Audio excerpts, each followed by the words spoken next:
Wednesday Weekly Wisdoms with me, and today it's guest edition, and I have none other than the most incredible Ruth Cooper-Dickson. So I'm going to bring her into the chat now. I can't wait for our conversations. I just can't. I don't know if you all know Ruth, but Ruth conversation. Ruth, come on! Yes, get involved. Yay! Welcome, Ruth. Welcome to Wednesday Weekly Wisdom. I'm so excited. So pumped for this. I've been buzzing. I've been buzzing. And I couldn't have timed it better because it's Mental Health Awareness Week. And I'm talking to the one, only Ruth Cooper-Dickson RCD. It's incredible. Like, okay, for those who don't know you, I've got to talk about you. I've got to talk about you for a bit, okay? So Ruth is amazing, not just because I like you and I know you, but because positive psychology, I mean, award-winning, published. I've been seeing your research and everything on your stories, but not only that, coach in trauma, focus on resilience, big T trauma and little T trauma, but also you're so authentic on your social media. I mean, that's one of the reasons I really wanted to do this. Like on your TikToks and your panic attacks and kind of healing the mask behind all the stuff that people don't really share. Yes. Like, tell me about that as well, because we kind of think about mental health as a stagnant thing, but obviously it goes up and down. Yes. So tell everyone everything, Ruth. I can't wait. So I suppose, so I got into this because of my own lived experience of mental ill health, right? So it comes from that place of, as you know, trauma is my thing, post-traumatic growth, that idea of what doesn't kill us makes us stronger and we grow from it. And that for me is definitely true. And that doesn't make it any easier, but it's kind of where I got to. And so for me, 8 years ago, I was like, why are we not talking about this more? When I had a very sort of episode of mental ill health, and I worked for a great company, really lovely, and people just really struggled to have a conversation with me about it, and friends and family had no idea how to talk to me about it. And you know, that authenticity around it. So I chose to, I hate that phrase, like to disclose, but I chose to always be open and champion it and not be afraid. But it has even taken time to, I mean, it's lovely what you say about being authentic on social media, because I think that's only come in the last couple of years. And I think even early on, I would be kind of, oh, I don't really know if that's too much, or am I sharing too? And there's a context, right, around when and where and when you do that. And I think to keep yourself safe. And now I'm in a, you know, I've re-authored, part of post-traumatic growth is being able to re-author your story, to look back and give a different lens to it, right? You give a different perspective, you learn from that experience. So I can look back at tough points in my life and I can talk about them and I can share them in certain contexts. But also this week I found, because the topic is anxiety this week for Mental Health Awareness Week, and I was diagnosed with 2 mental health conditions, panic disorder and generalized anxiety disorder. I've obviously been talking lots about it and doing talks, which is more of my own lived experience. And of course, when you ruminate on that, and I'm constantly sharing a similar story, of course it's bringing it up. So today, halfway through the week, and it started last week, I started these and I'm like, whew, that's a little bit, I can feel that. That's a little bit of emotion. So it's been, but then again, I put, as you saw in my stories, I was like, whoa, that was a little bit. And I even said it to the audience. It was like 150 people from this law firm. And I went, you know what, I've just, I'm feeling it. You can probably hear it in my voice. And you know, I'm all good, and took some time after the session. But yeah, I mean, the amount of people that just constantly get DMs from, or on LinkedIn, Instagram, Facebook, where people say, oh, I really struggle with this on my own. I don't talk to anybody. I don't share it. And I think, please just talk to someone, just speak to someone. So that's why it's so important, because we're still a long way from not being a taboo, right? And just showing up as our authentic self and, you know, doing us. So that's incredible, though, because all I'm hearing is that despite how challenging it is to have experienced these difficult things, you're going on a journey to be the pioneer of making this something that we can all do, by talking about it on social media, by talking about it as your keynotes, by talking about it as a coach. But that also kind of makes me think of another question, right?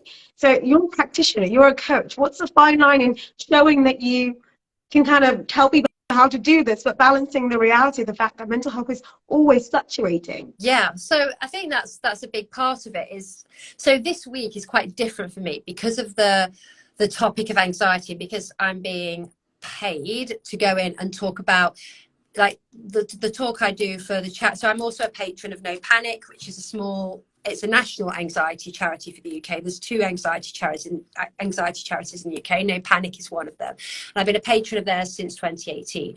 So this week there is a lot more of my talks, which are, this is lived experience. So there's an element of, I'm going to share my lived experience of living with these mental ill health conditions and panic attacks and what that means for me, coupled with a whole load of science, why it happens, and people develop anxiety disorders and what they look like, and also self-care.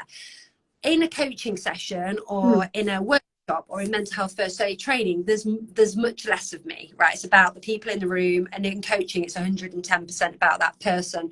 It's very rare that I will share my own experience in coaching, if at all ever, and that's always with the permission of speaking to the client first and saying, look, I have something that, if I'm coaching someone who does experience anxiety, maybe panic attacks, I can share some of that, but it's always with their permission if they want me to give that. But you signposting or just giving different tools, because as you like, what works for me may not work for somebody else either. So it's more around support and information, or encouraging people to get that support and help. So there is, and then there's also the line about, you know, this week is very busy, and you know, you're the same as me, you just throw yourself into work and look passionate about what we do, and that's you know, there's not a day this week, I'm doing long days, but you know, when you've got that feeling of there's not a day where I get out of bed and go, this is going to be a crap day, like every day I'm like, oh my god, I can't wait to get going. And I know that's that will deteriorate, right? By next Tuesday I'll be like, oh. You'll be like, I'm done. And it's also like knowing to replenish that. And when you're talking about these topics, and also when I'm not talking about me and I'm holding space for others, my job means that I have to be well to hold space for other people. The minute I'm well, the minute I'm not coping, I can't listen actively to someone else. I can't give them that space to hold them safely. So it takes more self-awareness, I think, for me to do this, rather than perhaps when I worked in the corporate world and did project management, for example. It's very different. So yes. So that's really interesting. So basically, to do this, you almost have to be even more aware of where you are in your kind of tank of well-being, and make sure that's fully tanked up. But clearly you love doing this, and you were saying that already this week you've woken up every morning full of beans. But obviously that naturally deteriorates. So what do you do to mitigate that and to replenish? Because this is something that I'm sure everyone listening and everyone who will watch this will be like, I love what I do, but I get tired too. What do I do? What do I do when I'm so tired? I think the most important thing that I've learned, especially in the especially this year particularly, because you know, I was diagnosed with ADHD at the end of last year. Yeah, I've been really enjoying your content on that, by the way. And thank you. And it's been a journey, because I was constantly being burnt out before I knew I was I did know I was neurodiverse, but there was this element. Or you were officially diagnosed. Yeah. So again, it's the journey of learning, right? So this year, I'm looking at my rest and looking at, what do I need with this rest? Is it a nap? Is it I need to make sure I've got 8 hours sleep? Do I need to go and do some movement? Do I need to be outside? Do I need to be on the couch with the weighted blanket watching Disney Plus? You know, like Pete came home the other night, he's like, what are you watching? I was like, Peter Pan. Like, which Peter Pan? The original, like the cartoon version. We're going to deviate, but I love it. So I love anything that's kind of so I've also learned those are the kind of, you know, what are my safety go-to type movies. I love action movie, anything where I just don't really need to think. So what do I need? Do I actually need to go out and meet friends? Do I need my cup? So it's good to look at what rest looks like. Is it emotional rest? Is it physical rest? Is it, you know, they're very, very different. So which takes energy in itself, because you have to really be intuitive and go, what do I need? What's asking of me? And this week I've probably been quite selfish. I mean, to be fair, my boyfriend has been he's been very heads down with work, so we're kind of running these sort of ship in the night type lives this week, and that's okay. But it means I've just been very focused on, I know you've got I need to look after myself, so I'm going to make sure I eat when I need to eat. I'm going to bed when I want to go to bed. Whereas sometimes it's a bit flex and compromise, right? Okay, I'll wait until 8 or 7:30 for dinner. Whereas I'm like, no, I'm hungry now, I'm going to eat. Sorry. Like, but it's about the boundaries as well that you set. Yeah. Yeah.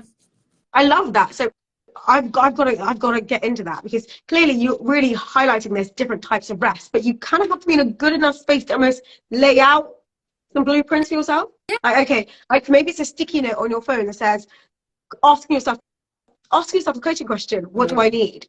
If I need emotional stuff, well, this is the things that I do that feels good, or physical rest or movement. And you have your own go-to list that you set up on a good day, so that on a I need it day, you can think less and kind of automate it. I think the. But Oh, sorry. Go. no, no, no, Yeah, I no, was no. going to. ADHD, autism combined, interrupty. No, I love it. It's my favorite kind of just conversation. interrupt each other, right? I And that's okay. love it. It's my favorite kind of thing. Well, I know when I've met my people. I really figured out everyone I like is neurodiverse, so I was like, same communication style. Self-care, I bang on about this a lot. Self-care has to be strategic, and that's why it's not always easy, because you have to think about you have to think about all the things you enjoy doing, and things that you love, and are that, you know, and also the difficult things about self-care, like pushing back and boundaries. And yes, it might, you know, about boundaries, because it's become like the word of the zeitgeist over the last 2-3 years, I think, since I met Michelle Elaine, and she came big on Instagram. We talked about boundaries,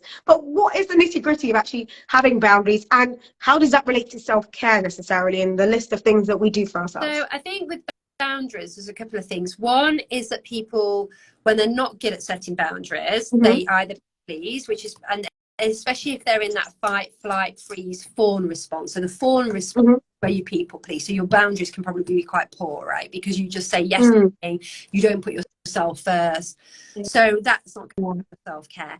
Also, if I'm pushing back on you, if say you're a colleague or a family member, and you want something from me, and I have to say no because there's a boundary around this, that's for lots of can feel quite uncomfortable, right? And to set that, and to be able to say no. Wouldn't that feel worse than just doing the thing you don't want to do sometimes? Yeah, I mean, it is, right, but then it's the longer term, as you know, it's how do you do that, and once you've done it, it's like, oh, it wasn't as, it's often what we build it up to be. Or some people don't, we've never set boundaries, and then all of a sudden you're pushing back and saying, no, this is my time. And so that enables me to go, what with those boundaries. So say if we had dinner booked Friday evening, and that'd been in the diary say a couple of months ago, and then obviously things have changed, this week's got really hectic. Now, to be honest, am I going to be in any fit state to have dinner on Friday? Probably not. So I might say, and I might not turn around to you and say, I really don't want to have dinner on Friday, I think I'm going to just be exhausted, can we reschedule, can we do something else, or you just want to come over and we'll just hang out and grab a pizza so I don't need to talk, you know, those kind of boundaries around actually what is my time and what's protected, instead of feeling like we're obliged to show up. And sometimes something is really beautiful about that, because you're in that example that you just provided, like, first of all, it's honesty, is authenticity, which is the thing that honestly I really respect about the way you show up in the world. It's so authentic. But actually you're allowing someone to see into you, because if you showed up, I mean, you're not really showing up in any real form that reflects how you actually feel. No. So no one's actually connecting with you at that point. There's nothing real in that engagement, though you are committing to your previous plan. But in saying, okay, busy week, you've been doing loads of keynotes, speaking, sharing your story, burnt out, let's have a pizza on the sofa. Something about that feels like, I know you now, you're really letting me in. So is there some part about boundaries that's also our fears of being honest about how we feel? It goes back to the very start. Are we too scared to show up as what we are and where we are in our lives, our journey? I think so. And I think with mental health particularly, that's a big part of it, because people feel that they can't do that. So a couple of weeks ago, I had a panic attack as I came into London to meet a networking group that I met online. And I haven't had a panic attack probably for over a year. And it was horrible, as they always are. It came out the blue, which happens with panic disorder. There's not because I was stressed or anxious, it just happens. And I actually messaged the WhatsApp group and went, hi, I'm going to be a few minutes late. I'm just having a panic attack. I'll be there as soon as I can. And they wrote back, and a couple of them just put, not panicking themselves, which was great, not asking me 6 million questions, which was great. And they just went, we're here if you need us, no worries, take your time, we'll see you when you're ready. And that was all I needed. And actually, when I showed up as well, when I finally got my sweaty self together and had 10, 15 minutes and was okay and kind of sort of calmed down a bit. And this is the whole part about how I've empowered myself with panic attacks and do not let them rule my life. So I'm like, I am still going for this dinner. And they were just so gracious. They just like, they asked me what I needed, and I said a drink and I made a joke about a new top because my other one was just wet through from sweat. But I just sat there and had a lovely dinner, and it was quite, and I just was probably not my usual chatty self, but they respected that. No one kind of asked me loads of questions, and I really enjoyed the food and had a nice dinner, and there was just some boundaries around me, but also I felt comfortable. I just thought it's exhausting. I've spent 2 decades hiding who I am, that why I just get so exhausted with the masking.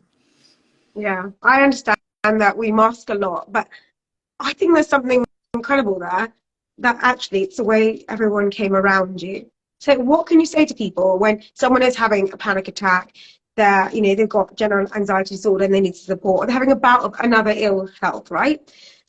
What can people do in that moment to show up for them? I think so. It's really asking that person, what do you need from me? What can I do? How, is there anything I can do to help? And quite often there is. Right? This is the thing about mental health. Rarely is there something we can problem solve and fix today. We can be there for them. We can let them know that support's there. With particularly panic attacks, obviously the worst thing you could do is panic yourself. So just keeping calm is great, but just giving that space and listening to them. And that's what these women, I don't know. I know them. We've had coaching sessions but together online, but I didn't know them in person. But they were just really, really well. They were just really kind and not overwhelming. And actually, on the tube back to the station, to the train station, one of them I was with said, if you decided to have gone home and not come into the restaurant, we would have totally got that as well. She said.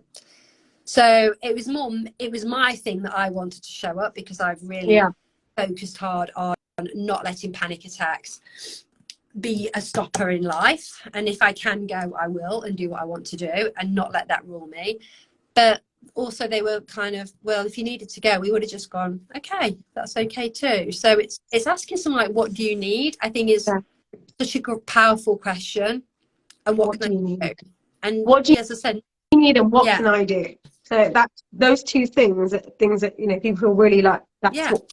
So it can be individual. But what about the individual who doesn't know what they need? For example, let's say, I don't know, like you're so advanced in your journey. Obviously, you're an academic as well. So this isn't just like you experience these kind of challenging moments, like panic attacks. Like you study them, you will write a book. I mean, we all need an expert. What is the everyday person who is not an expert? Really? What did they do in that moment?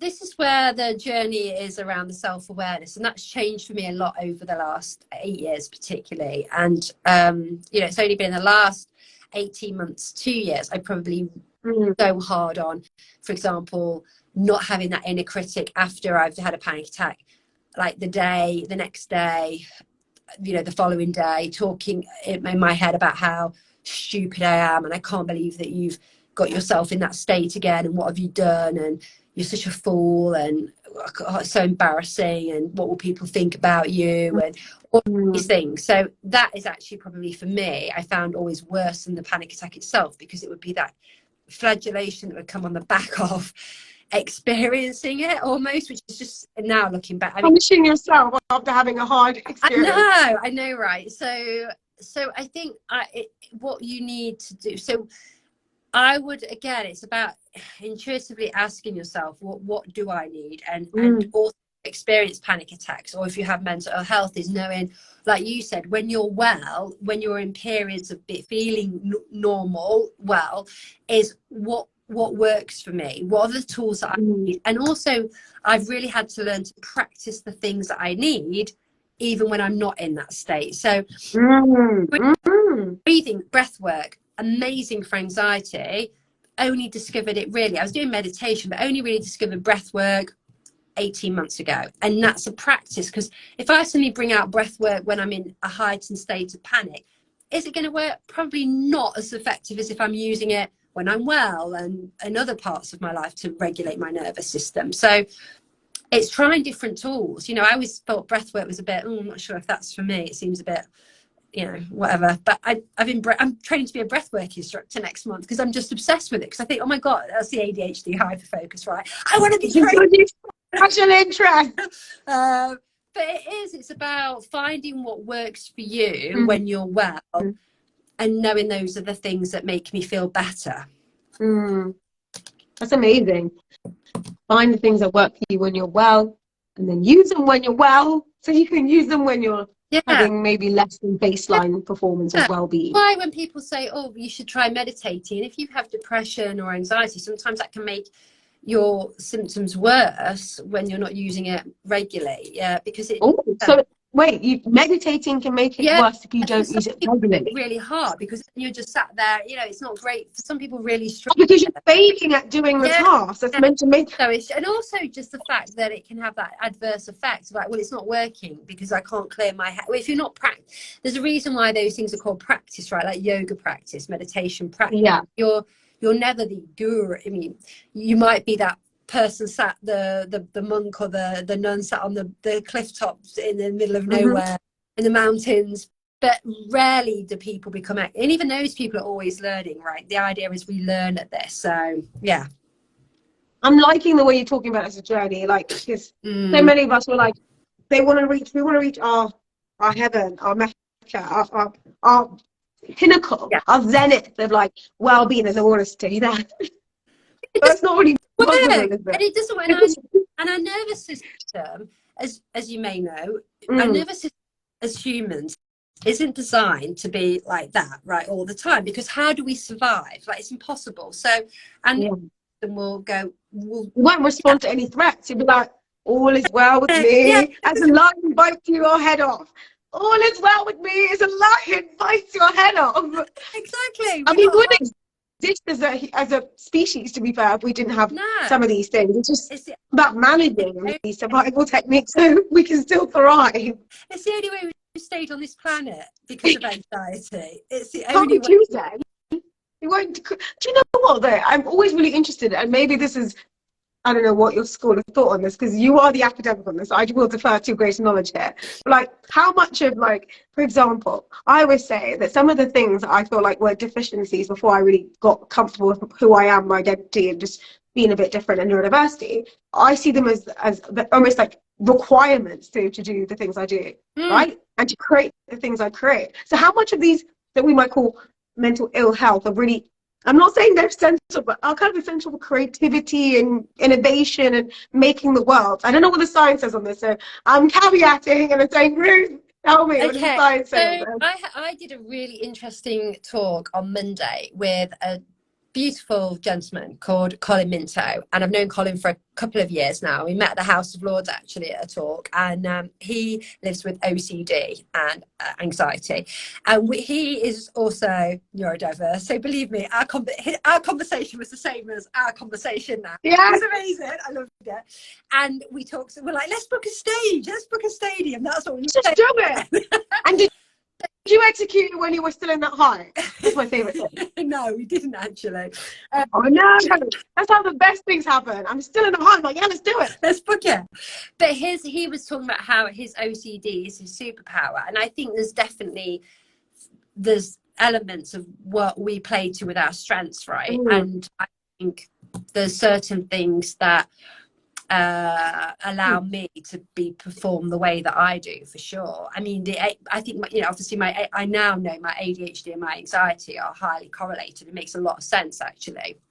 But all the things that make me who I am today, and have done all the things I am, is through that. The problem is in the past, I've not known that tipping point. And there's clearly loads about brain chemistry. We still don't have the science on. You know, there's organisations like MQ Research who are doing so much into the kind of understanding more about the brain. I mean, I remember going to a neurobiology lecture at uni only, 2019, and it was one of the country's experts, and he was like, we know hardly any, we still know hardly anything about, serotonin in the brain, and that's why antidepressants changed and updated.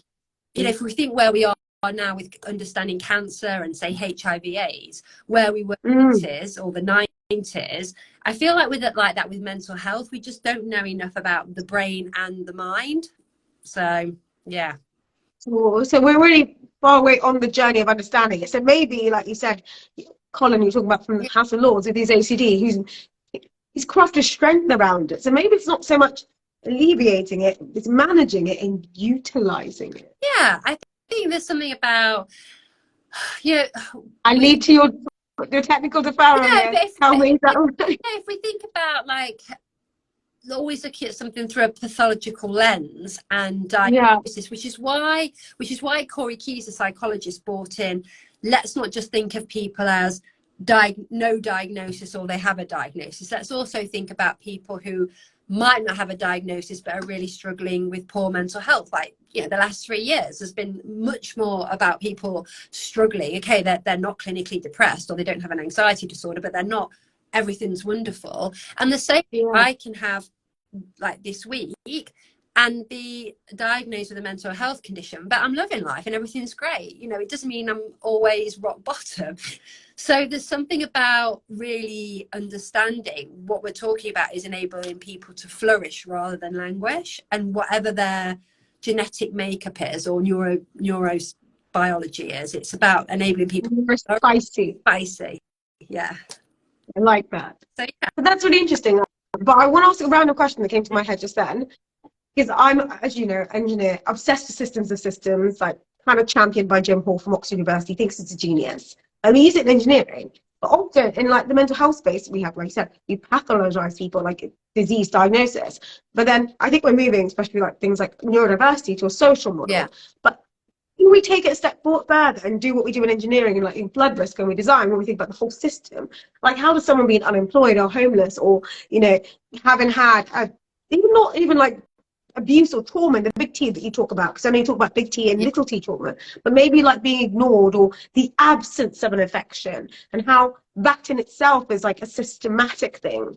And how do we even talk about that? Where are we going with that journey? This book, and I've just started reading this book. It's a meaty book, but I'm really excited for it, and I've wanted to read it for a while. But it's The Myth of Normal by Dr. Gabor Mate, and the idea is the systems and cultures in which we live now in society, and that's recovery can't happen in a vacuum, healing can't happen in a vacuum, and also because we have to most of us have to go to work, most of us have to earn money to live and survive, and we've got complex relations with family or with friends, or there's so many macro factors like the cost of living crisis and the Ukraine war and Brexit and all of the problems that are surrounding us on a global level, as well as just like how we survive day to day and get through the day. So not everyone has, I am really privileged around the fact that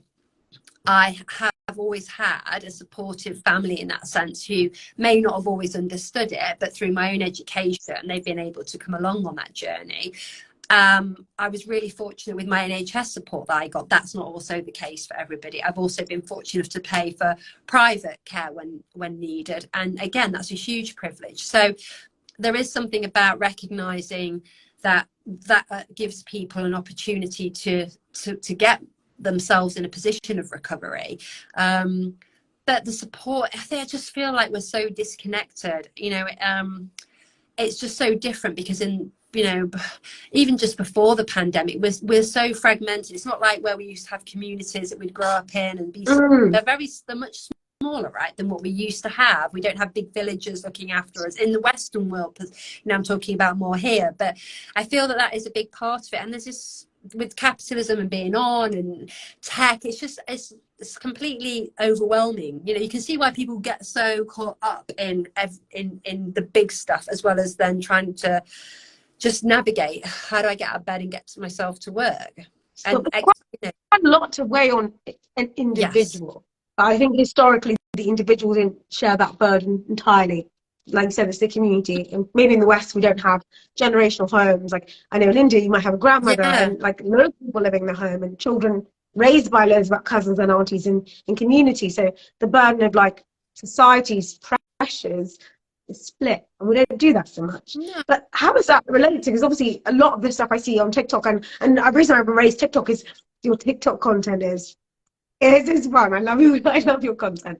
But TikTok is like a huge place where people are learning about mental yeah, health. But one of the trends that I've really noticed, and I don't know if this is something that you've come across on your feed, because everyone's feed is curated for their yeah. algorithm. But it's very much about this myth of the individual healing and the individual's mental health journey and an element of isolation. But you mentioned not too long ago in this chat about community and connection. So is TikTok telling people the wrong thing? I mean, Or is my TikTok feed telling me the wrong thing? so the thing is with social media, and I mean, I put stuff out there. I'm also you know, there's so many people out there, when you actually scratch the surface of what their knowledge and you know, I can't be an expert on all things mental health. It's impossible, but I have a knowledge, and I'm trained and I'm experienced. There's lots of people out there who talk about it without any prior background or education, and then it's kind of it's not always helpful, right? And this is why mental health, I think, is so complex, is because there's lots of grey and there's lots of nuance to it, because it's person centered. And that's why the pathology part of is sometimes, and the diagnosis, the diagnostic manuals, where, oh, if you have panic disorder, you must look like this in this box, and you but there isn't, it's not like when you break a leg and then you say, okay, this is what you need to do, and this is the recovery process, and you'll be fixed. Mental health doesn't work that way, right, as you said. So there's a whole social aspect to that, which is in part about how you recover and move forward. So I do think that I wouldn't be where I am now if it wasn't for people around me supporting me at different points. That's professional help, whether that's good friends, whether that's family, whether that's a partner, whoever it is. I've had those people to talk to, and not all the, you know, professionals, some of the time helplines, you know, no panic line that I actually picked up the phone to when I was first diagnosed and went online. And I've used Samaritan. I love those online resources because they're free at the point of access for those who need it. Yeah.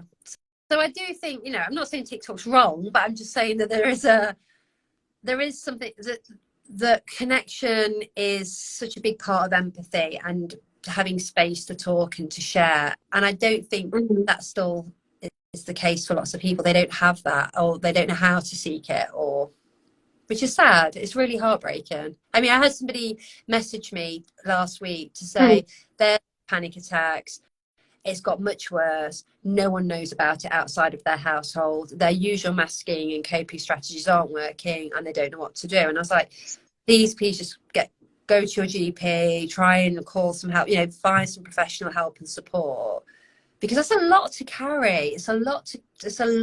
And that's just one example of, you know, a message. So Wow, that is a lot. I think I'm loving our conversation, but I wanna draw down at least 3 things that you'd want to distinctly tell people this Mental Health Awareness Week. Like, what are the 3 things, if you could share, and everyone would hear this message, that you think would really help them? What would it be? really become comfortable with being uncomfortable with your own self-care. So start digging away at what works, what doesn't work. Be honest with yourself.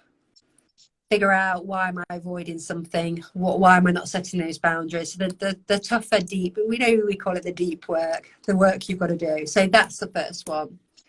Second, I would say find someone to talk to. There's always someone to talk to, 100%. I may not feel like that, but you don't have to go through anything on your own.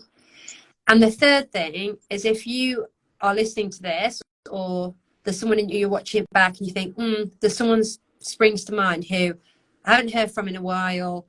They seem a bit different. There's something not quite right. Pick up the phone, drop them a message, give them a call, pop round to see them, ask them for a coffee, just reach out. Because chances are, if you've got that gut intuition, you're probably not way off, or there'll be something. So that would be my 3. Thank you. Deep work. You're not alone.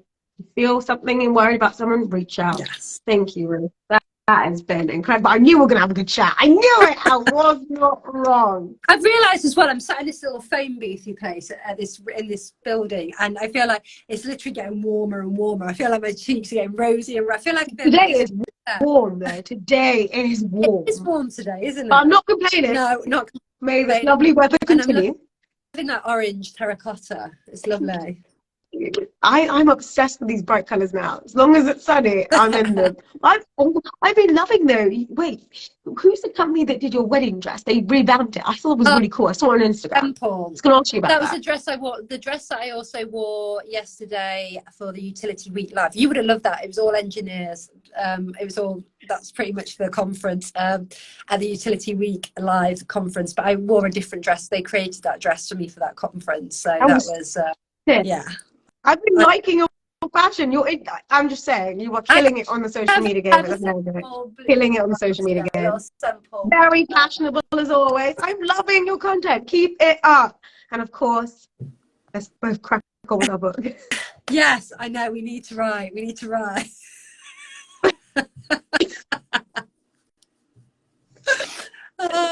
Thank you, Shay. I want to ask you one question. How was the launch on Saturday? Your Get Set Galactica. I saw your little video, like watch live with me. It was so exciting, like hearing you sing the theme tune. It's the first time I watched the whole episode before, so I was like, "This is amazing. This is amazing."